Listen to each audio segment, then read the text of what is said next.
ये कहानी है सब कुछ शुरू होने की। एक ऐसी कहानी जहाँ ना समय था, ना जगह, ना कोई आवाज़।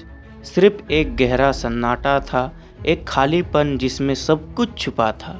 हम जिस दुनिया में जीते हैं वो सिर्फ एक छोटी सी जगह है। इससे बहुत बड़ा एक विशाल ब्रह्मांड है जिसमें हज़ारों नहीं खरबों गैलेक्सीज़ है। हर गैलेक्सी में अरबों तारे हैं। सोचो, हर तारे के पास अपने ग्रह है। उन ग्रहों में से कोई तो हो सकता है जहां जिंदगी हो। यही ब्रह्मांड है, यानी यूनिवर्स, जिसमें सब कुछ आता है।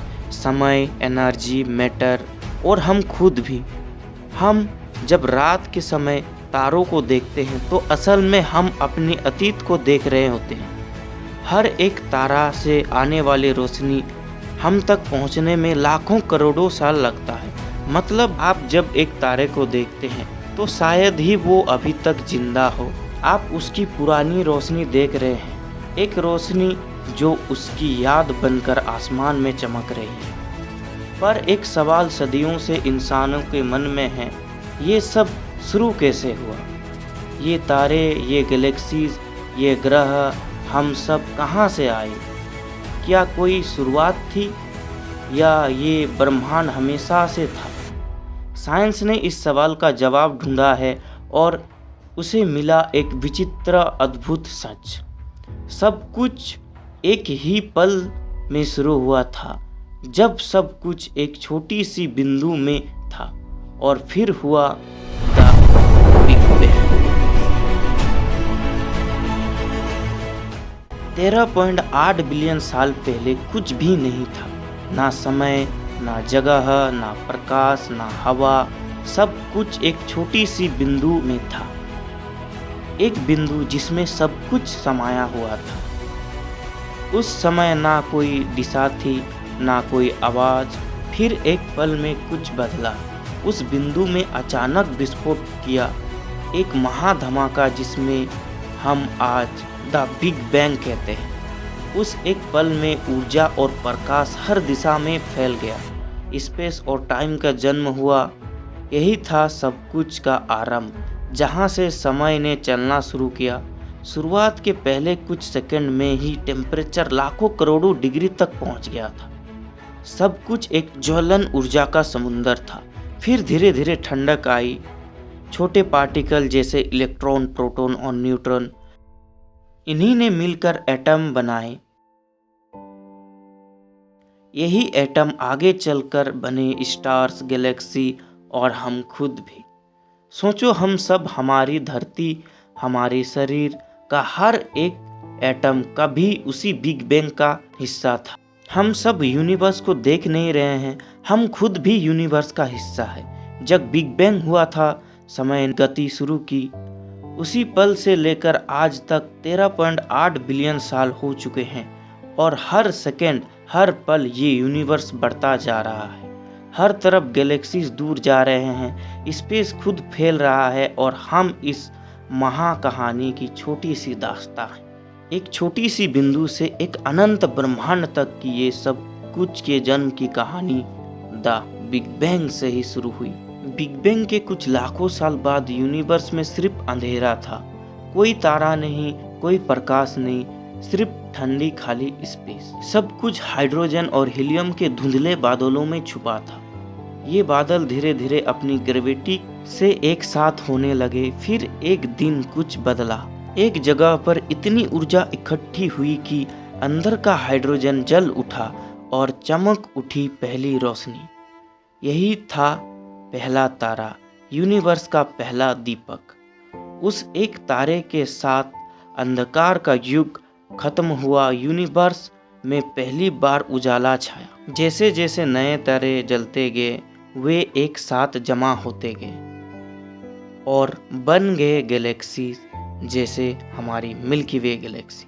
हर गैलेक्सी में हजारों करोड़ों तारे और उनके पास अपनी ग्रह घूमती है।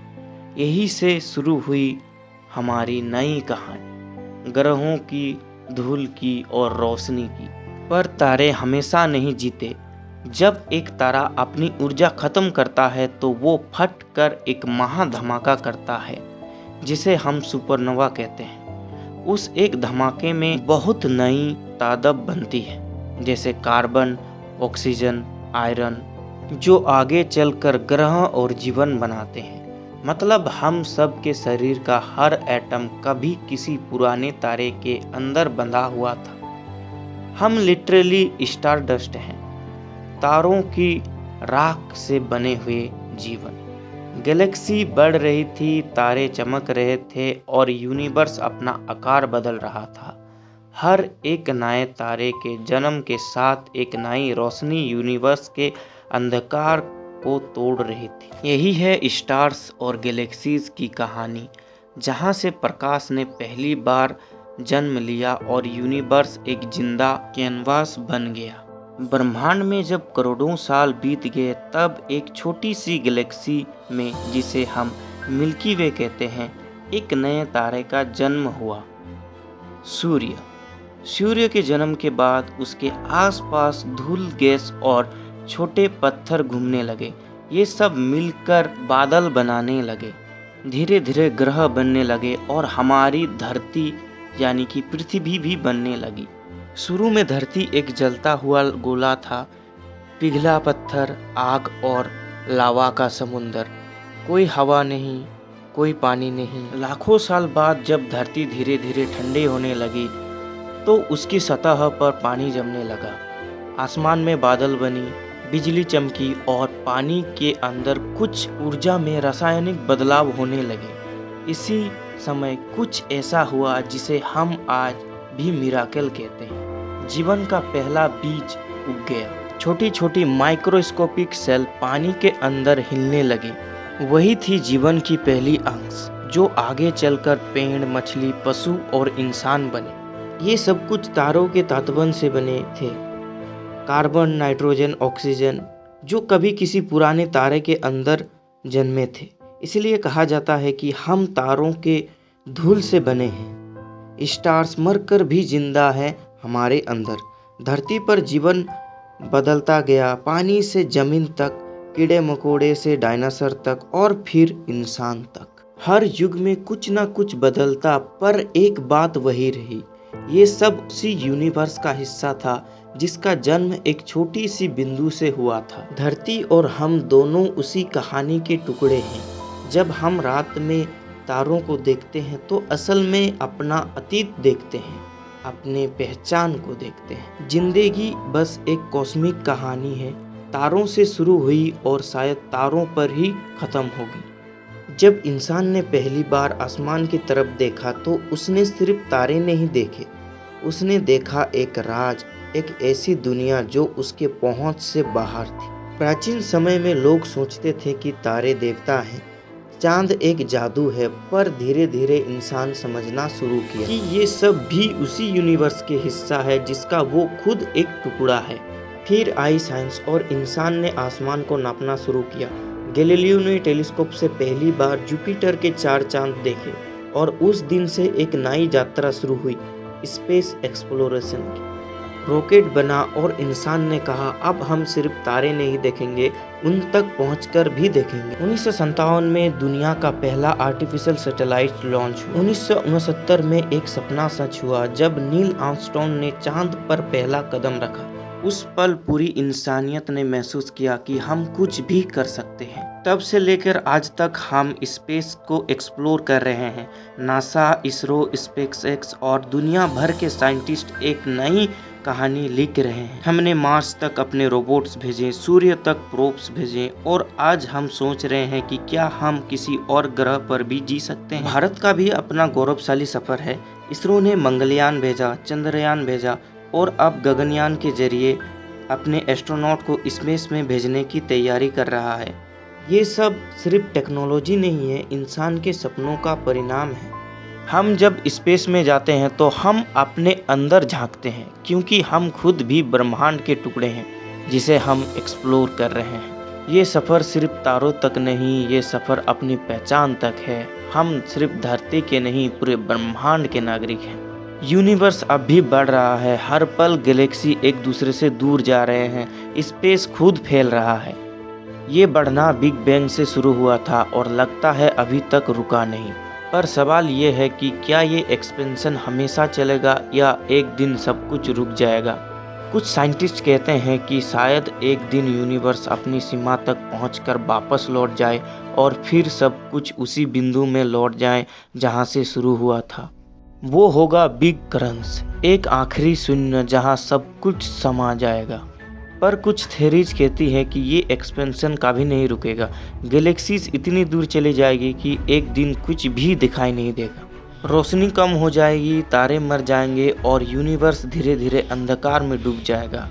एक ठंडा, खाली, साइलेंट यूनिवर्स। इसे कहा जाता है heat death of the universe. सब कुछ ठंड और शांत हो जाएगा। पर कहानी का रहस्य अभी भी छुपा है। डार्क मैटर और डार्क एनर्जी, ये दोनों मिलकर यूनिवर्स का 95% हिस्सा लेते हैं, पर हम इसे देख नहीं सकते हैं। ना उनका रंग जानते हैं, ना उनका स्वरूप जानते हैं, फिर भी वो सब कुछ संभाल रहे हैं। तारे, गैलेक्सी, स्पेस की हर लहर को। शायद यूनिवर्स सिर्फ एक ही नहीं बल्कि कई और यूनिवर्स भी हैं जिसे हम मल्टीवर्स कहते हैं। हर यूनिवर्स में एक अलग कहानी है, एक अलग समय है और एक अलग हम। पर चाहे यूनिवर्स का अंत हो या शुरुआत, एक सच कभी नहीं बदलेगा। हम सब उसी का हिस्सा हैं। हम उसी रोशनी के टुकड़े हैं जो पहले किसी तारे से निकली थी, और एक दिन जब हम फिर से रोशनी में समा जाएंगे तब कहानी फिर से शुरू होगी। ब्रह्मांड एक अनंत यात्रा है जिसका अंत भी एक नई शुरुआत है। अगर आप लोगों को ये वीडियो थोड़ी सी भी पसंद आई है तो इस वीडियो को लाइक और चैनल को सब्सक्राइब कर दीजिए। मिलते हैं किसी और न्यू वीडियो में, तब तक के लिए बाय बाय।